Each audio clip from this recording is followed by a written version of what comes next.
Santos Dumont, conhecido como o pai da aviação, infância e juventude, Alberto Santos Dumont nasceu na fazenda Cabangu, em João Gomes, hoje, cidade que leva o nome de Santos Dumont, em Minas Gerais, no dia 20 de julho de 1873. Seu pai, Henrique Dumont, era um engenheiro francês e importante plantador de café com fazendas em São Paulo. Sua mãe, Francisca Santos Dumont, era filha do comendador e industrial Francisco de Paula Santos. Seu avô, François Dumont, joalheiro francês, veio para o Brasil em meados do século XIX e escolheu Diamantina para morar. Santos Dumont teve 5 irmãs e 2 irmãos. Entre os homens, ele era o caçula e se sentia diferente dos irmãos. Aprendeu a ler com sua irmã Virgínia. Estudou no Colégio Culto à Ciência, em Campinas, no Instituto dos Irmãos Koch e no Colégio Moretti, no Rio de Janeiro. Em 1892, após seu pai adoecer e adiantar parte da herança aos filhos, Dumont mudou-se para Paris e começou a oportunidade de construir suas próprias aeronaves. Lá, ele fez contato com baloeiros, como Albert Chapin, que viria a se tornar o mecânico de seus inventos. Em Paris, Santos Dumont se aprofundou nos estudos, principalmente em mecânica e no motor de combustão, pelo qual se apaixonou à primeira vista. Projetos e invenções de Alberto Santos Dumont. Em março de 1898, Santos Dumont realizou seu primeiro voo como aeronauta. Em julho, criou e estreou seu primeiro balão, o Brasil, menor aeronave construída até então. Em 1900, já havia criado 9 balões, denominados apenas pela numeração N1, N2, sempre buscando o aperfeiçoamento das técnicas de construção associadas às manobras de voo, com o objetivo de tornar o balão dirigível, o que ainda não existia, para que os voos em balões fossem dirigíveis. Santos Dumont considerava que deveriam ser usadas hélices propulsoras, o que só seria possível com os motores de combustão interna. A ideia era considerada esdrúxula pelos colegas, que viam no peso dos motores o impedimento de aplicá-los aos balões. Entretanto, após sucessivas experiências com os balões e motores que ia construindo, com o seu N3 ele voou por um trajeto de forma controlada por Paris.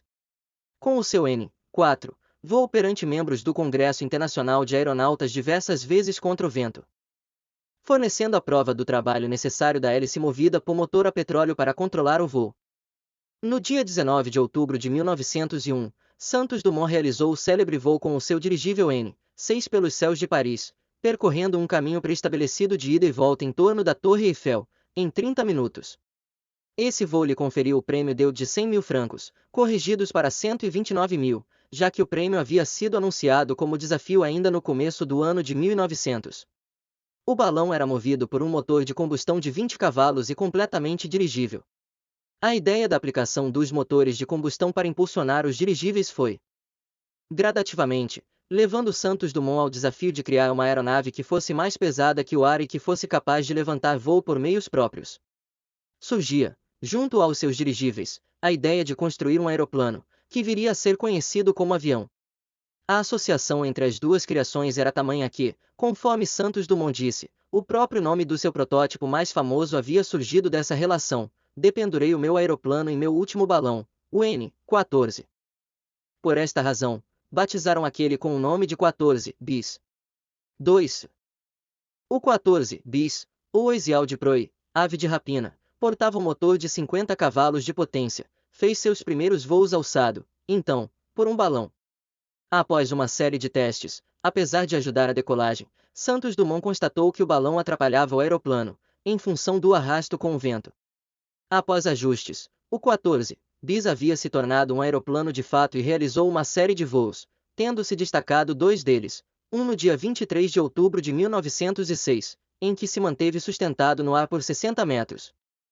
E outro, o mais famoso, registrado e divulgado, o de 12 de novembro do mesmo ano, em que voou por 220 metros, em 21 segundos, a uma velocidade média de 37 km por hora. Como todo projeto na área da aviação, o 14 bis não havia surgido do nada. Inspirava-se pelo menos em um hidroplanador testado por um outro pioneiro da aviação, Gabriel Voisin, e por um biplanador criado por Agrave, conhecido aeronauta australiano. Era nesse sentido que, apesar do entusiasmo e desejo por prêmios e por defender o título de primeiro a realizar um voo com um aeroplano mais pesado que o ar, de forma totalmente autônoma, Santos Dumont ainda assim defendia a livre patente dos seus projetos. Entendia que a aviação deveria ser um bem de toda a humanidade, a ser desenvolvida por todas as nações, para aproximar os povos. Ainda que o 14 bis tivesse sido mais conhecido e divulgado pelo mundo, o seu aeroplano preferido e considerado de maior sucesso em termos técnicos viria a ser o Demoiselle, apresentado 3 anos depois. O Demoiselle chegou a ser produzido em várias unidades para venda. Era pequeno e ágil, podendo atingir a velocidade de 90 km por hora, tendo melhor acabamento aerodinâmico e maior autonomia de voo.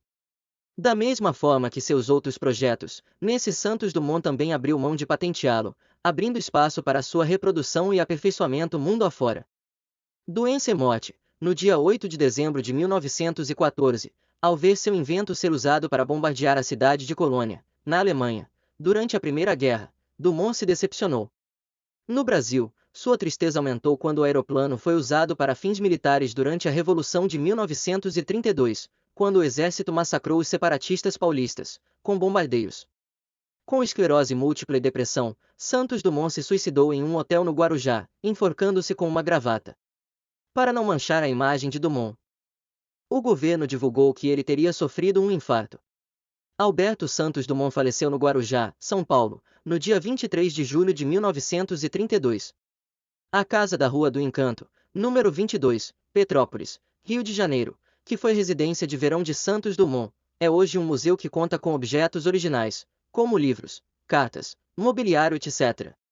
Os degraus da escada de entrada da casa foram feitos para se entrar com o pé direito. Dumont deixou 2 livros, Danceller 1904, e O que vi e o que nós veremos, 1918.